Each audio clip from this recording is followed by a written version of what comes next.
Why Spider-Man and Avatar The Last Airbender don't have serialized cards, and why Final Fantasy did. E.N.D here. By now, most players and collectors have noticed something odd. Spider-Man and Avatar The Last Airbender don't include serialized cards, even though Final Fantasy and other universes beyond set famously featured the 77 serialized golden chocobos. Starting with Innistrad Remastered, the first set of 2025, Wizards of the Coast introduced the new headliner concept, a special mythic given an ultra rare chase version, sometimes even serialized.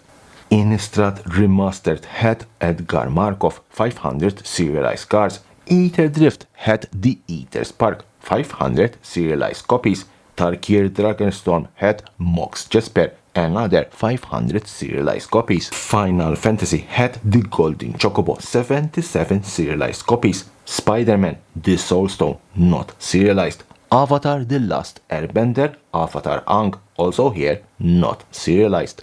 So, why Final Fantasy get serialized cards while Spider-Man and Avatar didn't? The answer is almost certainly tied to print run control. Final Fantasy was a massive hit, massive demand, enormous hype, and collectors chasing some of the most iconic characters ever printed.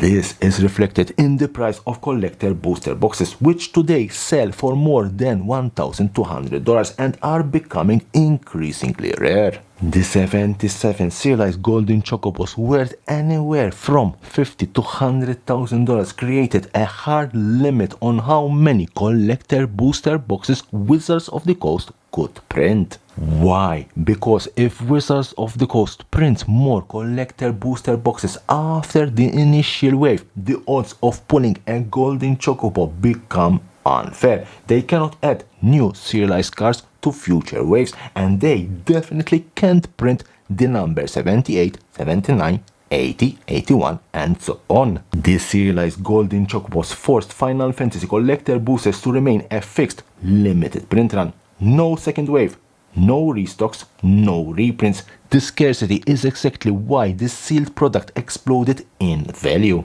On the other hand, Spider-Man and Avatar The Last Airbender do have ultra rare headliners. The Soulstone for Spider-Man and Avatar Aang for Avatar The Last Airbender. These are difficult to pull and extremely valuable, but they are not serialized, and that is the key difference. Because these cards aren't serialized, Wizards of the Coast can reprint more collector booster boxes, ship new waves, maintain constant odds on pulling the headliner. They can reprint them, avoid devaluing an artificially kept serialized set. This flexibility is exactly why Final Fantasy collector booster boxes are being sold at around $1,200, even more. Why Spider-Man and Avatar collector booster boxes are being sold at around $350–450. And still in supply, because Wizards of the Coast can print more. Higher print run plus multiple waves equal much higher supply, and when supply goes up, sealed boxes price goes down. To conclude, I believe Final Fantasy received serialized cards because Wizards of the Coast wanted that set to be a one-time ultra limited high impact release. Serialization locks the print run permanently.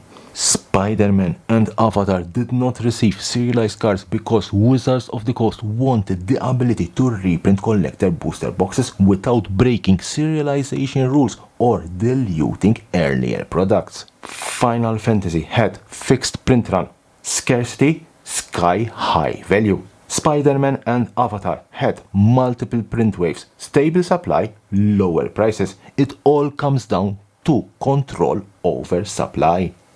Leave me a comment below. What do you think about the collector booster boxes of Final Fantasy, Spider-Man and Avatar? And as always, subscription button is here. Subscribe to my channel for more and more interesting videos about Magic the Gathering and the collectible wealth. Liliana.